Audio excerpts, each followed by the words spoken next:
Kunja Bihari. Jaya Radha Madhava Kunja Bihari.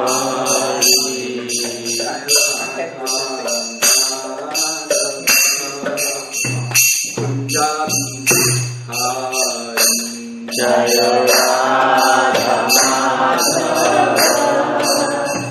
Kunja Bihari.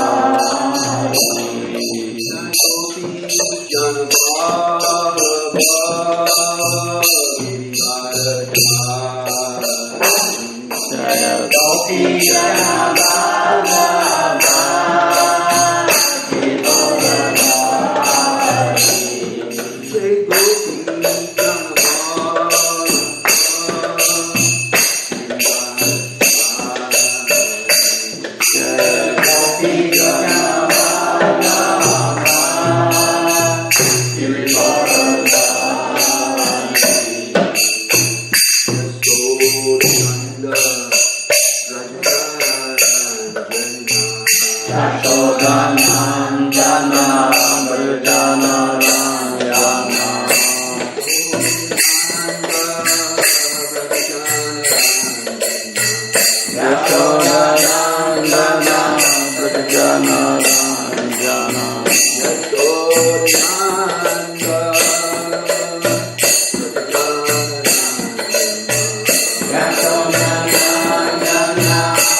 Bhagavate Vasudevaya. Om Namo Bhagavate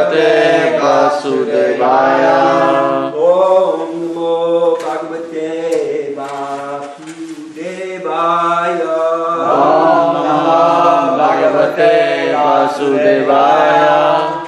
Om Namo Bhagavate Vasudevaya.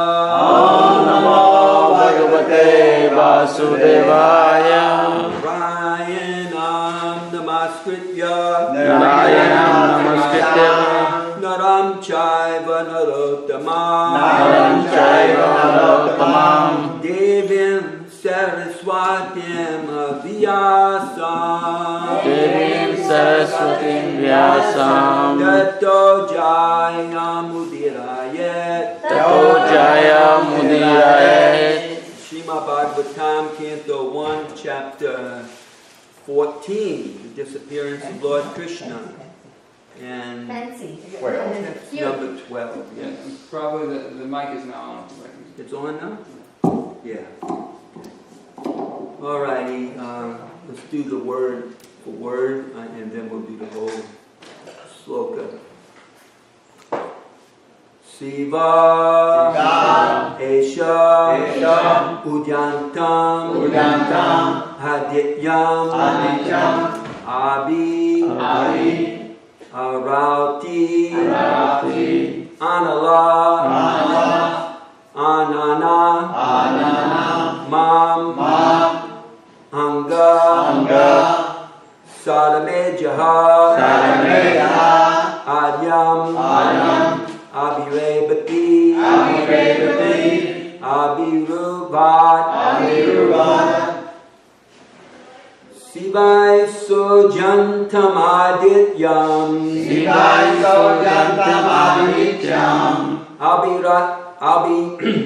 Abhirat Yana Lanana, Mamanga Saramejoyam, Abhire Bhatyabi Ruva, Sivai Sojantam Adityam, Abhirat Yana Lanana, Mamanga Saramejoyam, Abhire Bhatya Biruvat,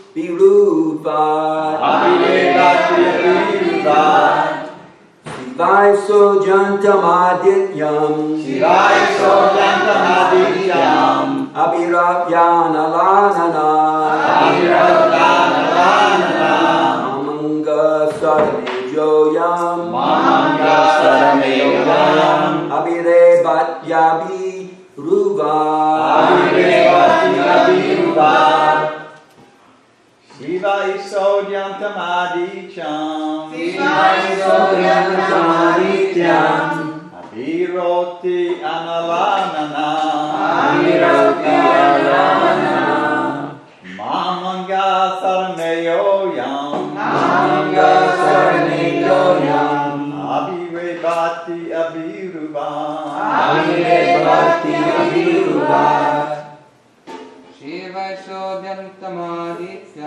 Shivai Sodyantamadityam, Abirat Yanalanana, Manga Sarameyoyam,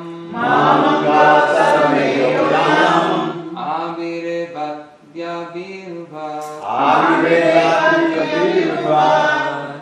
Sivai Sadodyantamadityam, Abhirauti Alalana,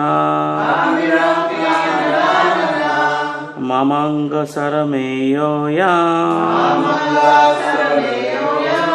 Abhire Bhati Abhiruvat.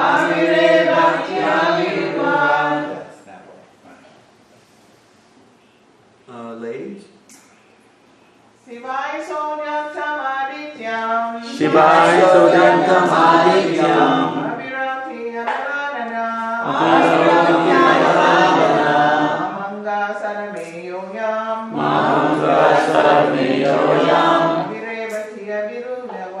Abhirebati Abhiruvat, Shivai शिवैषोऽद्यन्तमादित्यम् शिवैषोऽद्यन्तमादित्यम् अभिरौत्याललालना अभिरौत्याललालना मामङ्गलसारमेयोऽयम् मामङ्गलसारमेयोऽयम् अभिरेभात्यभिरुवत् अभिरेभात्यभिरुवत् शिवैषोऽद्यन्तमादित्यम् शिवैषोऽद्यन्तमादित्यम् अभिरौत्याललालना अभिरौत्याललालना मामङ्गलसारमेयोऽयम् मामङ्गलसारमेयोऽयम् अभिरेभात्यभिरुवत् अभिरेभात्यभिरुवत् Siva, Siva, jackal, Jackal.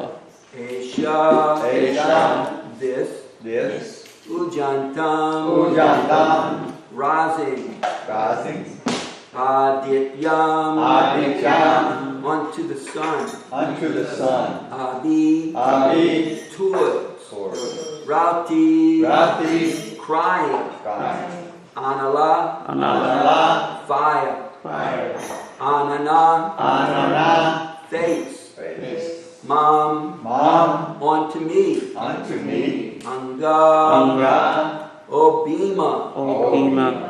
Saramejaha, Salameja, dog, Dog. Ayam, I am this, this, Abhirebati, Abhirevati, walks towards, Bhagavatam, Abhiruvat, Abhiruvat, without fear. without fear.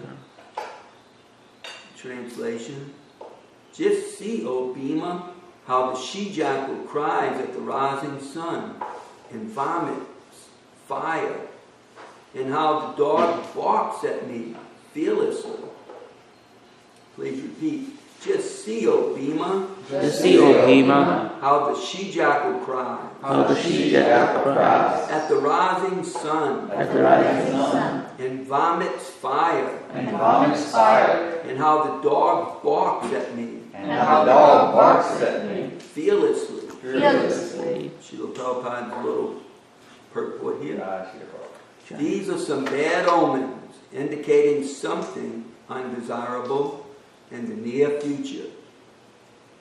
So, for those who are not familiar, haven't been here, this is Yudhisthira Maharaj describing the symptoms that he's witnessing as Arjuna has left for Dwarka and has not returned for 7 months.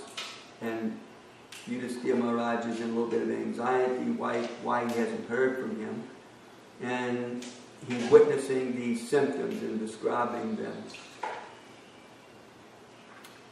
So, by Krishna's arrangement, there's just a little purport, but then there's like 10 or 12 slokas describing all these symptoms with no purports. So I've decided I'm going to read all of these, and then we'll leave the one, text 28 and 29, Ushaya can do tomorrow, and that has a purport, and all the slokas after that pretty much have purports. At that time, Yudhisthira is going to be inquiring about different members of the Yadu dynasty, and this particular purport tomorrow, I believe Srila Prabhupada will, well, I thought he was going to say something about some of the people that it mentioned, but it looks like he's only going to speak a little bit about Balaram.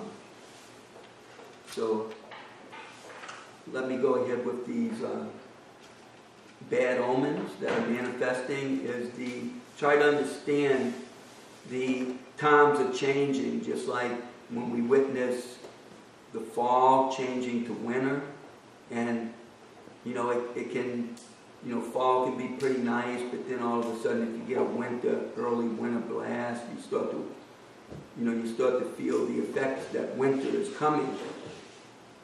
So similarly, when these ages start to change, they're going from a time when there's a lot of goodness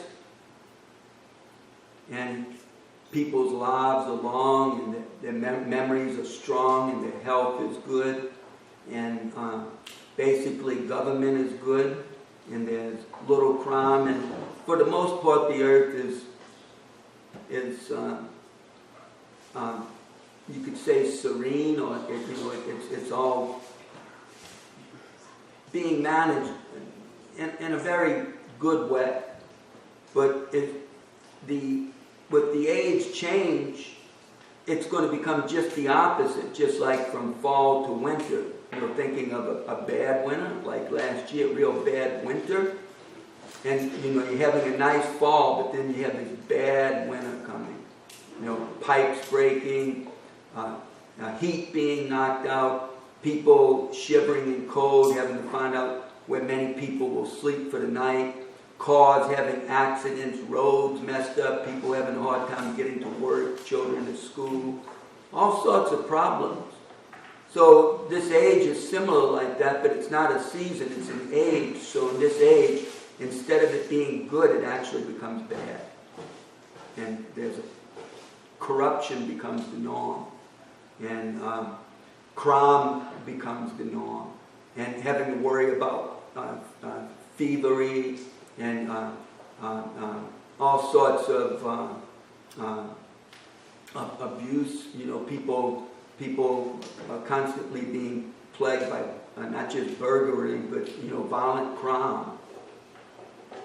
And there's constantly pestilence and famine and drought, and then tumultuous rains with all kinds of flooding. There's so many things going on. Volcanoes erupting, earthquakes destroying billions, trillions of dollars of property. And then you have, governments that tax people to death, and then, the people in power hoard the money instead of it being put back into the for the good of the people. So this happens at when an age becomes bad, and that is what is getting ready to happen. So Yudhisthira, it's like you get a preview at the movie. So he's getting this preview that the ages are changing. So normally we don't see she-jackals vomiting fire. But if it's like this huge preview of what's to come, then somebody where the age is much better and you can have things expressed like this, then you may get this like dramatic preview. Hey, this is what's coming. So let's hear some more of these symptoms. O Bhima saying, tiger amongst men, now useful animals like cows are passing me on my left side, and lower animals like the ass are circumambulating me. My horses appear to weep upon seeing me.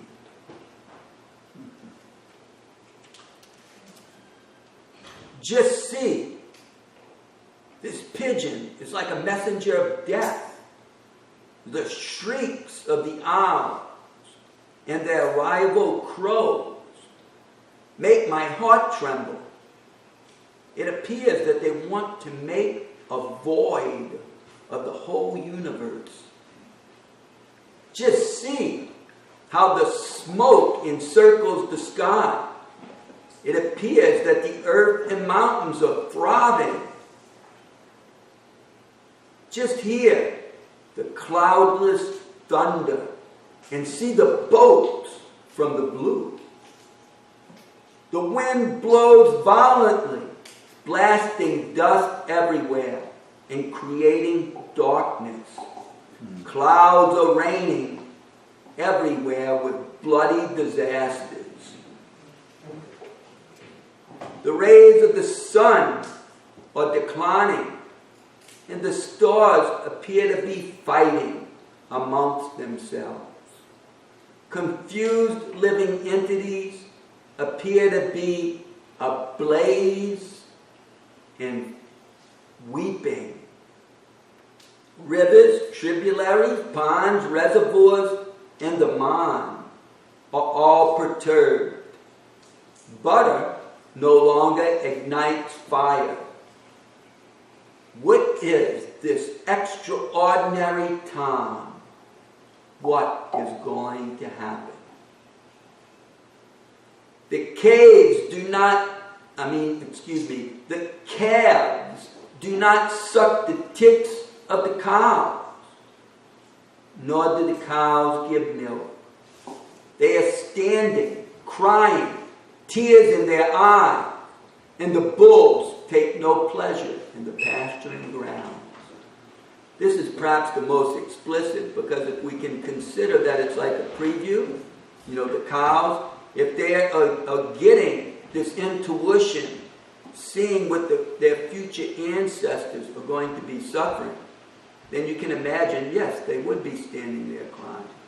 Because after all, they're witnessing all of their ancestors being fattened and drugged into a slaughterhouse daily. They're witnessing their male calves being,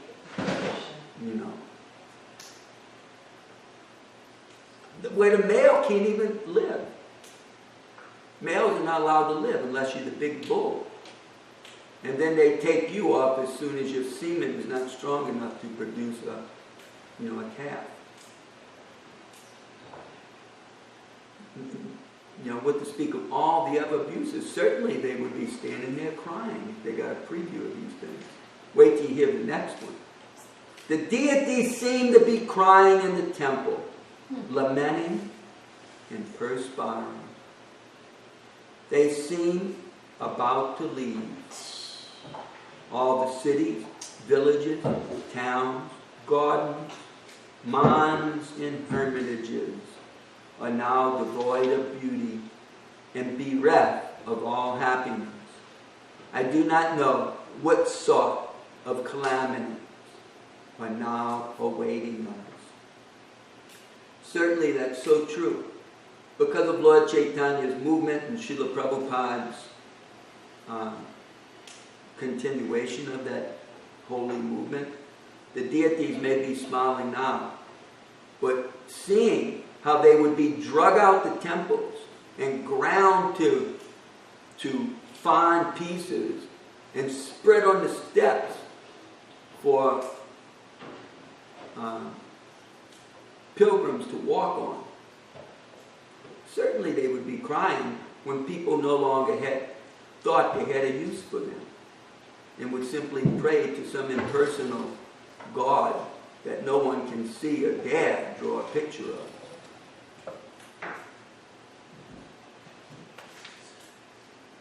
So, what sort of calamities are now awaiting us? I think that all these earthly disturbances indicate some greater loss to the good fortune of the world. The world was fortunate to have been marked with the footprints of the lotus feet of the Lord. These signs indicate that this will no longer be. So besides the change in ages, this sloka helps us to really understand that, Krishna himself was on the earth displaying his eternal pastimes before he completely leaves this universe, and the pastime is continuously going on in some other universe. But because Krishna is leaving, then all of us can imagine quite factually that certainly these kind of symptoms would manifest. After all, Krishna is leaving. It's like, it just is a very gross comparison. It's just like as if some extremely prominent and well-liked, benevolent person visited us and was here and took care of everything and made everyone happy, and then all of a sudden left. Everything would become morose. So similarly, you can imagine if Krishna himself is there and then he leaves, certainly you would see a display of things like this. So let me continue so we can get to Bhushaya's sloka tomorrow. O Brahmana Saunaka. So now Yudhisthira is no longer speaking. This is the son of Rama Harshna, Sutta Goswami, who's narrating the Bhagavatam, speaking to the rishis who are listening to it, headed by Saunaka. So he says, "O Brahmana Saunaka, while Maharaj Yudhisthira, observing the inauspicious signs on the earth at that time, was thus thinking to himself, Arjuna came back from the city of the Yadus, Dwarka." So suddenly Arjuna burst in. And he's not going to look very good himself. He's going to fit right in with all these ill omens.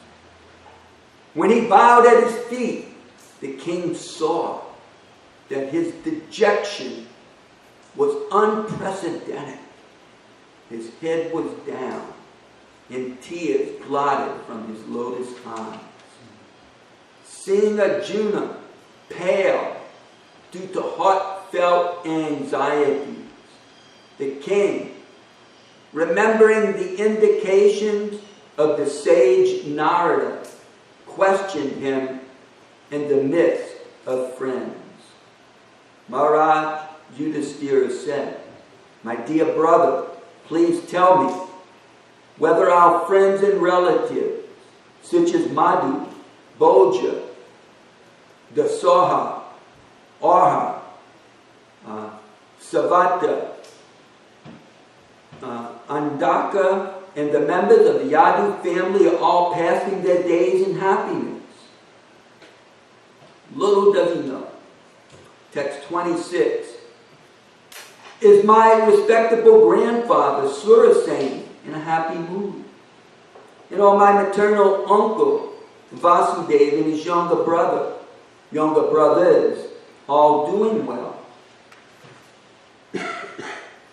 His 7 wives, headed by Devaki, are all sisters.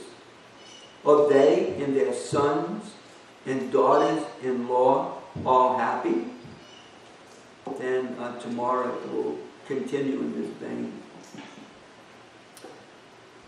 I offer my respectful obeisances to Srila Prabhupada, who is opening our eyes, although they are certainly shut by the addiction of sense gratification in the age of Kali, where we all simply trying to enjoy false prestige and adoration and distinction. Srila Prabhupada Ki Jai. Maybe Jesse, you can give everybody a little treat to help them stay awake. And don't let me forget to give you guys Bhakti Raghava Maharaj's papers that need to be filled out for his research project. And I will collect them before he comes. And then he'll look them over and he'll come and interview each person. Okay.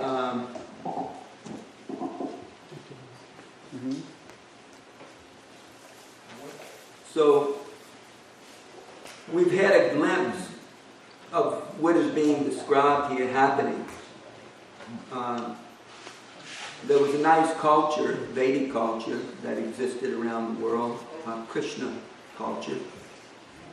A culture based on the knowledge of Vedic literature.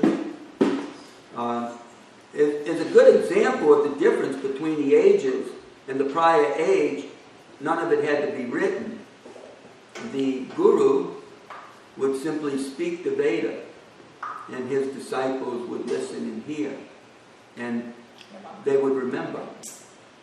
And they would teach not only their disciples, but they were the teachers of the world, so they would teach the people in the world, all the other different persons of various occupations would derive their knowledge from these brahmanas, people who perfectly know the Veda.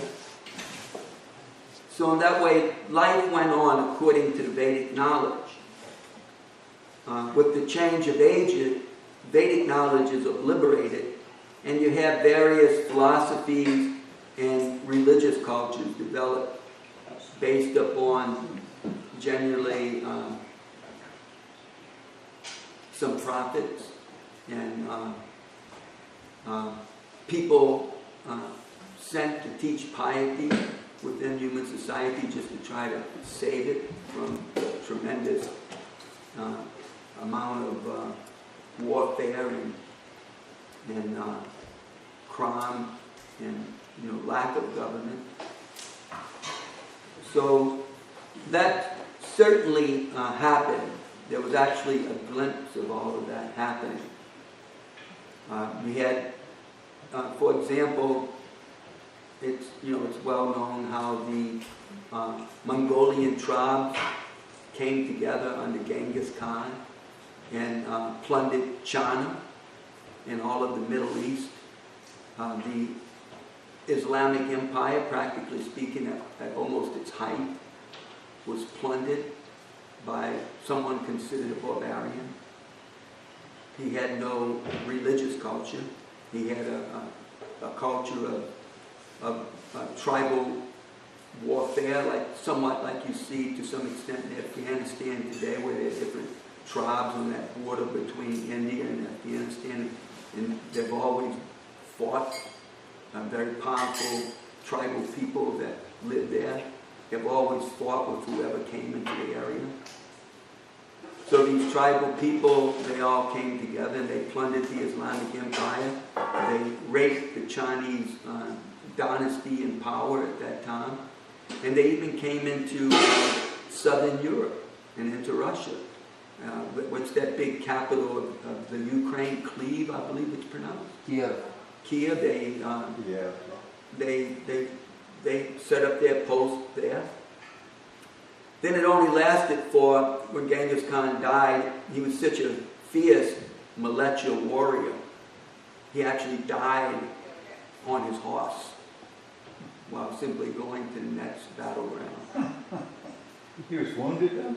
No, just time to go, He probably had so many wounds. But just ruthless fighters who would fight without any ethics and just plunder and destroy and take things under their possession. Herd off the women to their capital, Mongolia, so they could have their, what do they call those? Their harems, yeah. All of them. And, anybody who had any sort of skill, then they would just employ them in their service. So they had the Chinese making weapons and acting as accountants. And they set up a system of communication. And, they didn't have the telegraph or, Wi-Fi or broadband or anything. So they actually used like a Pony Express to travel from one place to the next with information and knowledge of what's going on and whether, what was needed.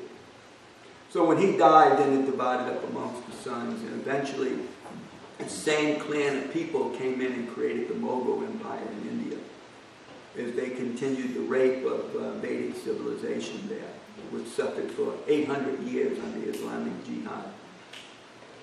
And practically destroyed it before the British came in and decided they would take all the wealth out of there and bring it back to London and simply leave the people destitute while accusing them of being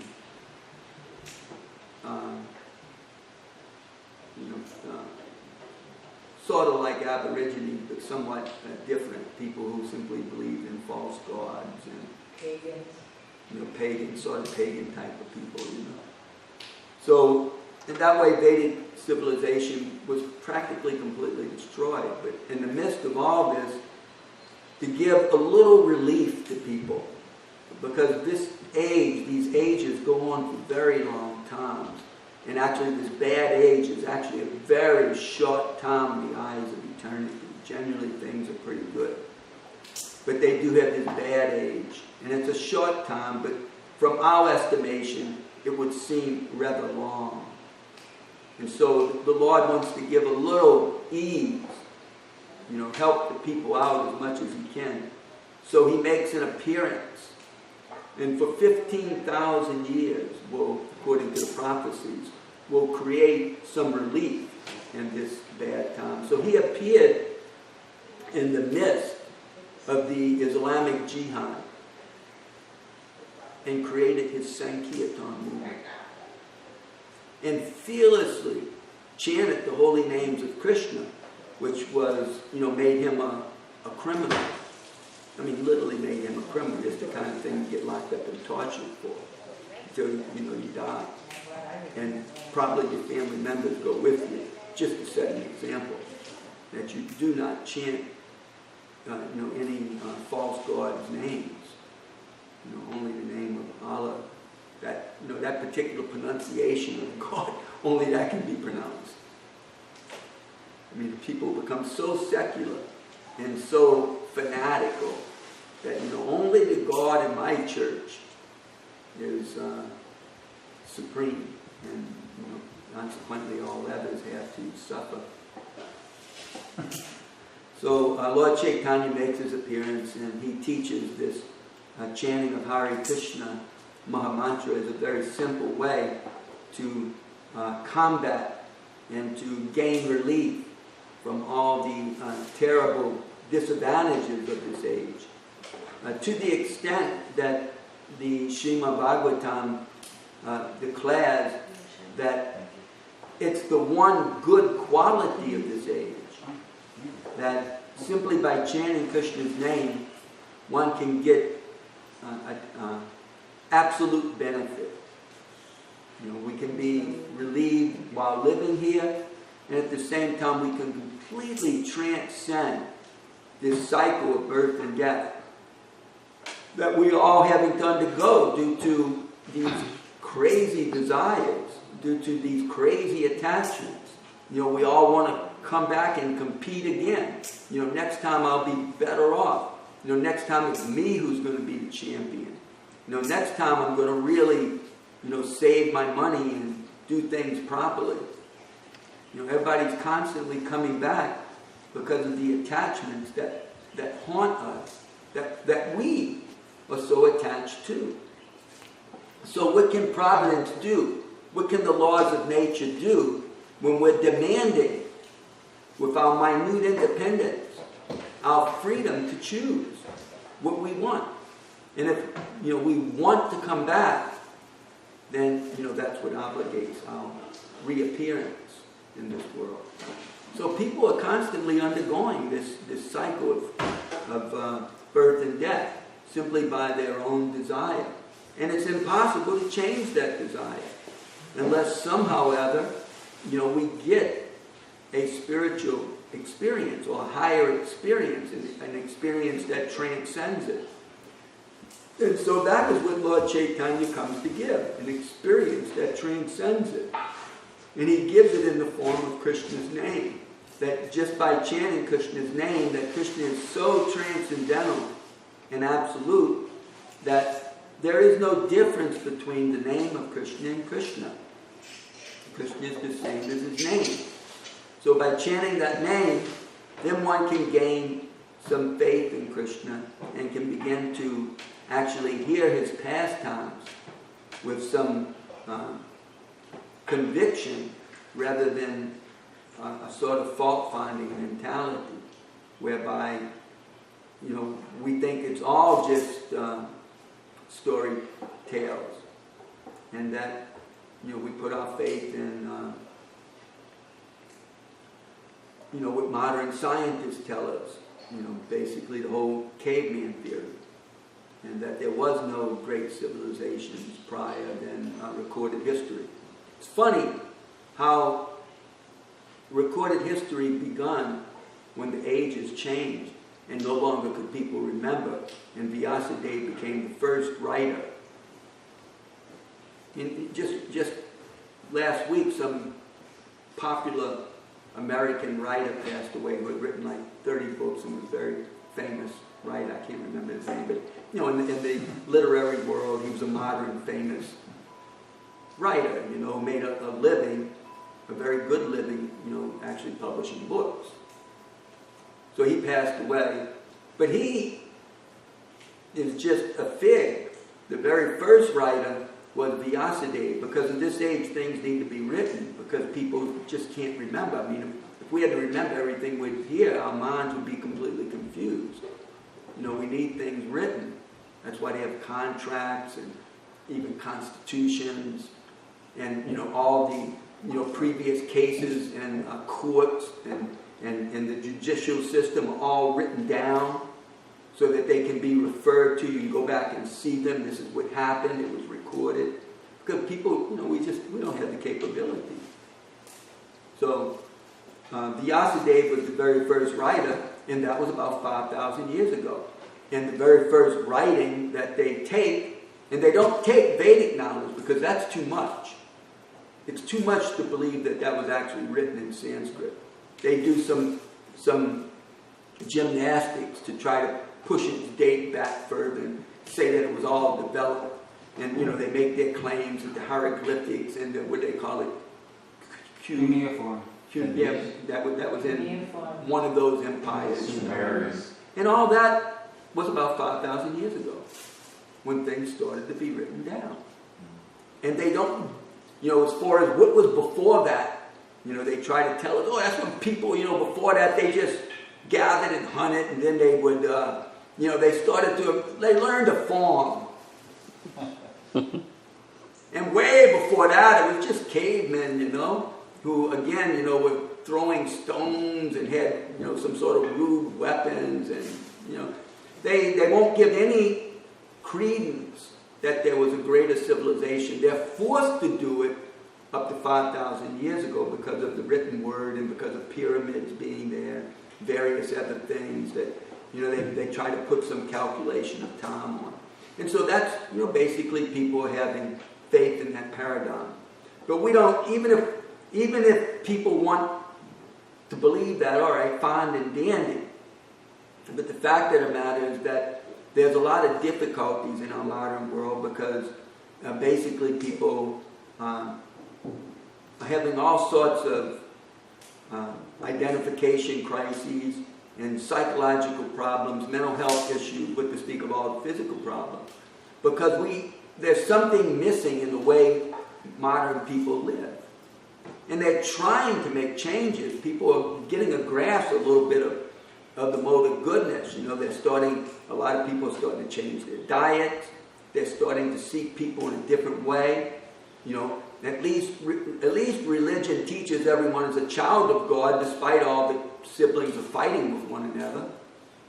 So, they look at the fault of religion that they've been fighting with one another since they've been here.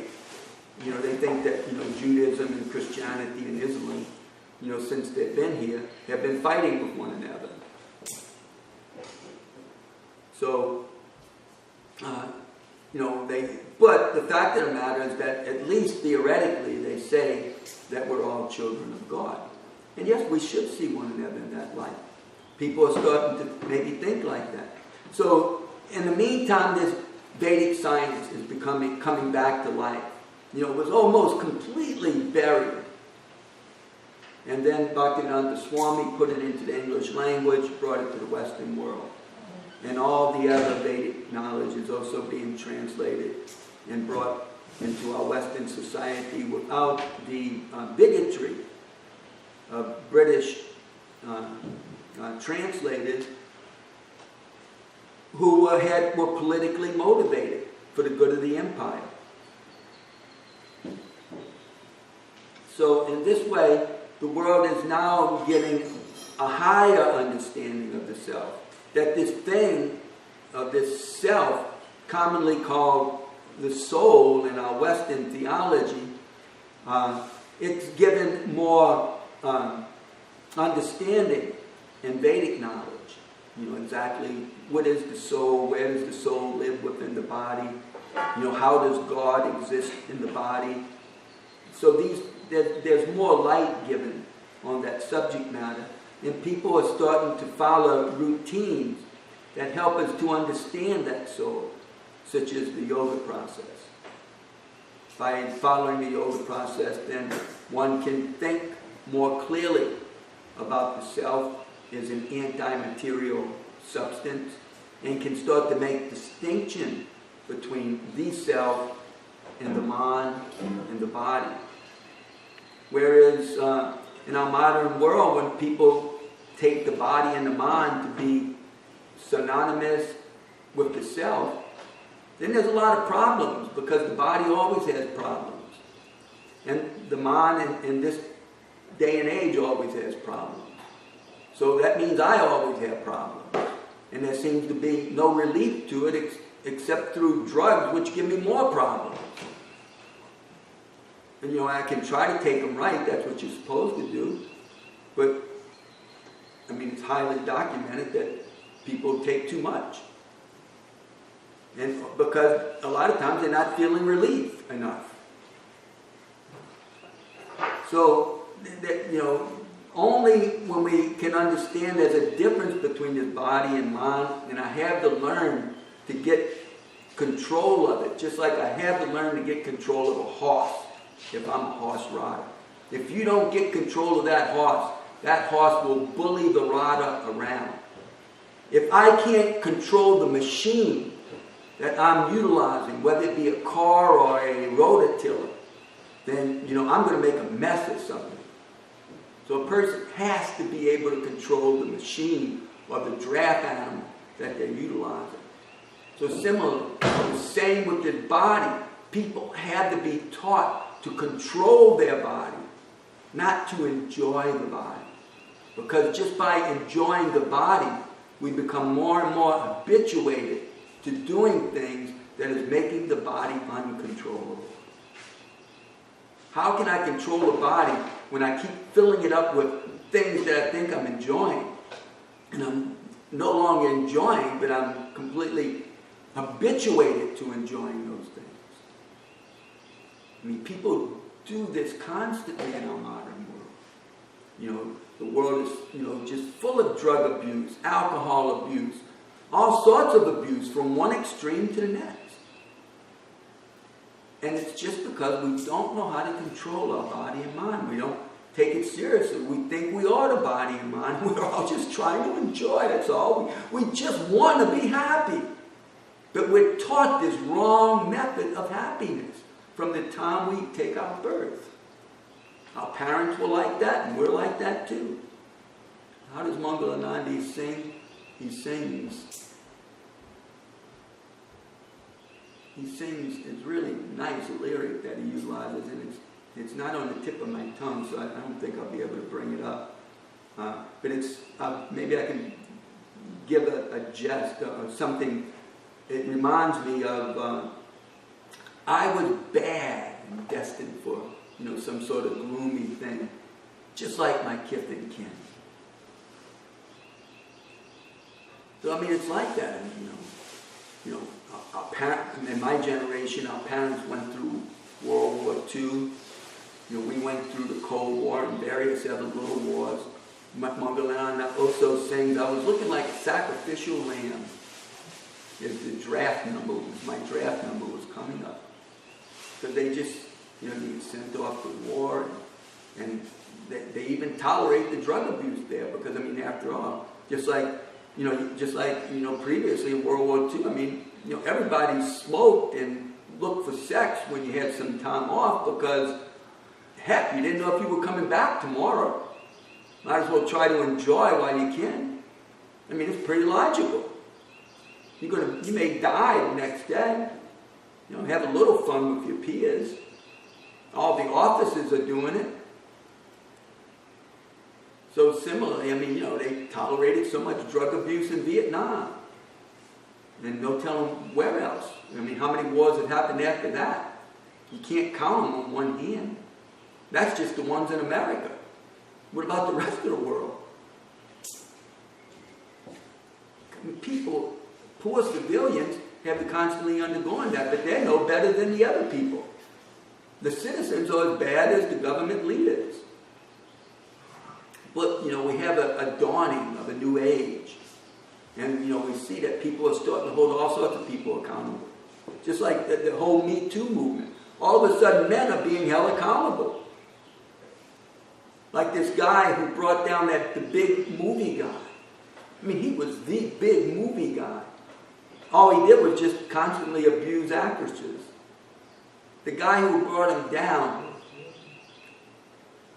his life was difficult. He had a difficult life, but he was sort of a genius type of guy. The guy graduated from Yale at 16. Graduated from high school at 11. Was in the States Department at the age of 20. He grew up with siblings that were crippled, and his mother who had a little bit of money, she was able to adopt. She adopted people from around the world, like 13 of them, and they all had some sort of deformities. So these people actually gave him support when all of a sudden he caught some sort of bone disease and spent 4 years as a cripple. So anyway, he was told when he began in the commercial world of journalism, you put forth something for the people who run the show commercially, some sort of investigative story, like maybe, he would put forth different things. One thing he put forth was pedophilia in the movie industry. We don't want to deal with that right now. Don't go in. But when he put forth sexual abuse, which has become, sort of, people talk about it all the time. It's become normal in the last decade, discussion about it, how to deal with it and stuff like that. So they said, yeah, go for that. And so he was interviewing so many Hollywood, actresses and as well as actors. And eventually it started to come out. This story started to come out. And finally he realized that, and this is the story. But behind the scenes, he was being shut down. And very powerful people came to him and said, hey, drop it, or you're going to be out of a job. And even friends came to him and said, hey, just drop it, man. You're losing your, you're going to lose your occupation. Nobody would have nothing to do with him. He thought, my career's ended here. He didn't have any faith in actually the occupation of journalism, seeing what was happening. Finally, one magazine, the New Yorker, took him and gave him all the support he needed. And he broke the whole story just by simply telling the truth. So nowadays, there's something better going on in the world. People are being held more and more accountable from big people who before nobody never threaded on them. You didn't thread on people like Harvey, what is his name, Weinberg or something? Weinstein, I think. Weinstein. You didn't thread on people like that. In fact, when this guy was doing it, he hired a Jewish detective agency, the Blacks, something. And basically they threatened him, and they threatened every person that he interviewed, that you better drop it. And numerous other detective agencies who worked hand in hand to try to stop the story. Death threats, all sorts of things. So things are changing, and the age is changing because of Lord Chaitanya's movement. Just ask Dewey Puja how it was to go on the street when the movement first came to America and chant Hare Krishna. People would throw beer on you. They would spit on you. They would attack you. They would come and put you in jail. Dewey Puja always tells the story how we were at a street light, and because I told the cop this is our constitutional rights, he just got the biggest laugh out of that. He just threw us in the car and, all right, you want to see your constitutional rights? I'll show you my constitutional rights. Law enforcement. But nowadays, I get these Instagram pictures and WhatsApp pictures of all the devotees in New Orleans all standing together, big Harinam right there in the French Quarter. People come out and dance with you. They come out and try to sing with you. Completely changed atmosphere. Things like that could never go on in Russia. China still can't go on in China by foreigners. Chinese people can go do it because that's their people. They don't want to see any foreign influence. So a foreigner goes there and tries to chant Hare Krishna like that, you're being deported. Middle East there a little bit. Well, Middle East, Prabhupada said we could have the dust from his lotus feet if we chant Hare Krishna in the Middle East, So there's still places that are, very difficult to propagate the Sankirtan movement, but still the Sankirtan movement is going around the world. We don't know how providence will do things, but things are being made better. Now, there may be certainly there's a lot of maybe doubt about that, because simultaneously it seems like things are getting just as bad. And I don't want to get into a whole thing of that, throwing out my view of this or that, or this person or that person.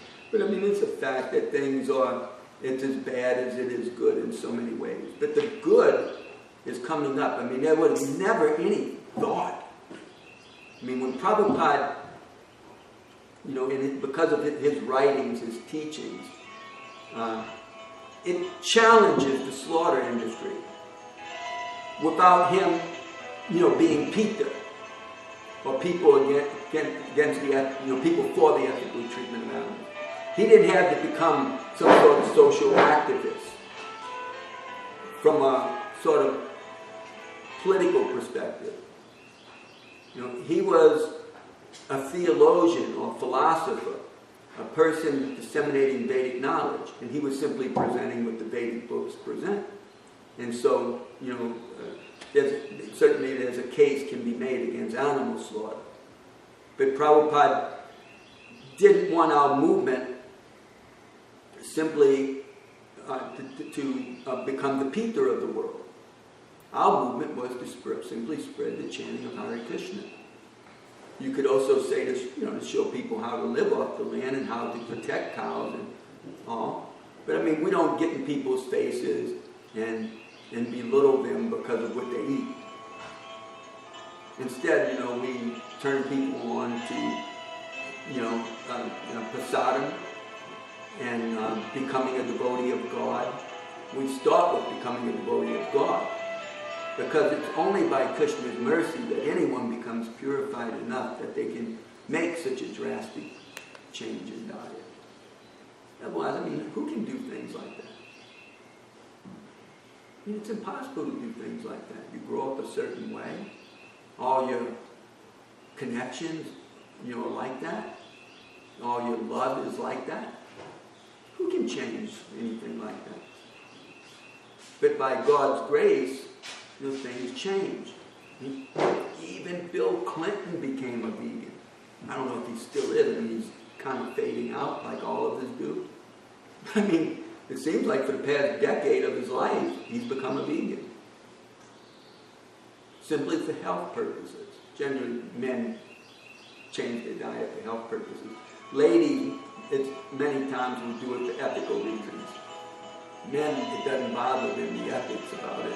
They usually change for health reasons. So, times are changing. And it's just the start of the Sankirtan movement. The Sankirtan movement is only 50 years old in this part of the world. 50 years old. In India, Lord Chaitanya was only there 550 years ago.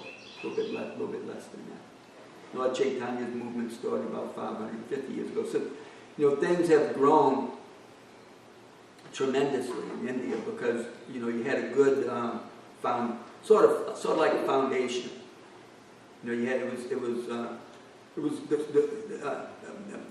People had some experience of it, and it'd been there for 500 years, and the culture existed previously. It's not that India has tremendous problems because, again, you have a secular society with a multitude of religions, and many of these religions all competing for people's souls to the extent that, they'll do all sorts of crazy things. So India's got its own set of problems, but the fact of the matter is that the Sankirtan movement has spread by leaps and bounds over the past score or two. And here in America and all the rest of the world, it has too. But naturally, it's a little bit smaller than what you would see in India. But it's growing, and it's growing, and it's growing. And it's bringing life to the world, spiritual life. And it'll gradually revive an age of goodness, where, people live more in harmony. But my God, can you imagine not being burdened by war? Not being burdened by so much crime, where they actually don't need so many police, and even the police don't have to bother to carry guns, so to speak. They can do like they do in Japan. If some guy gets drunk, they can just catch him in one of these big blanket things and take him off to jail and let him sober up.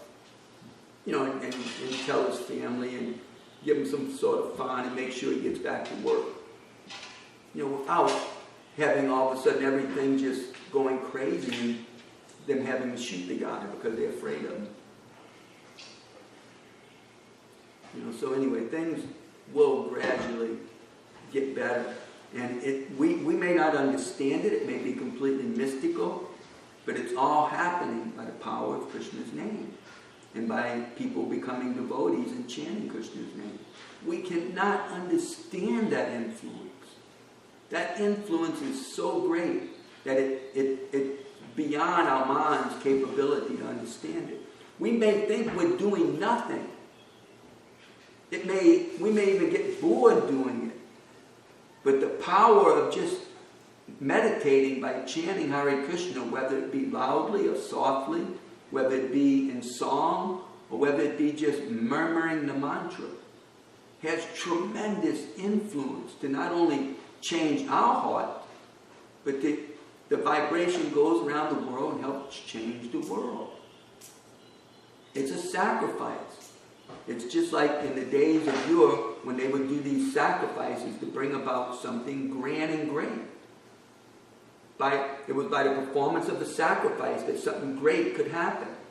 One of these, tremendous fire yagas with perfect chanting of mantras, where the universal controllers are being, appealed to help create something wonderful on earth. And it would happen by the success of the sacrifice. So similarly, that sacrifice is simply chanting Hare Krishna today. If we do no sacrificial fire and we just chant Hare Krishna, it will have a tremendous result. More than what we can imagine. So that's what has been going on. And it continues to go on, and it's only growing by Krishna's potency. But it won't last forever. Prabhupada would say, you better get out while the getting is good. Because when the Sankirtan movement leaves the planet, then the age of darkness will manifest completely and the lights will go out until they come back on. Just like at a picture show, you can imagine the lights going off, it's completely dark, and they put on this horrible, spooky, detestful movie that just makes everyone vomit. It's so bad and nasty. But the lights do go back on. So, the ages will change, and the age of goodness will come again, and life will be very nice throughout the universe and on earth as well. So it just goes in these cycles. But if we don't want to have it come back in this age of darkness, then we should take advantage and go back home to Godhead. Prabhupada would say, if you can't completely get rid of your material desire, then at least go upward. With that, don't go downward, go upward. So make the material desire better, good, where one can at least transcend to the higher planets, because they don't have these age of darknesses. They don't exist there. So, we can at least take a better birth.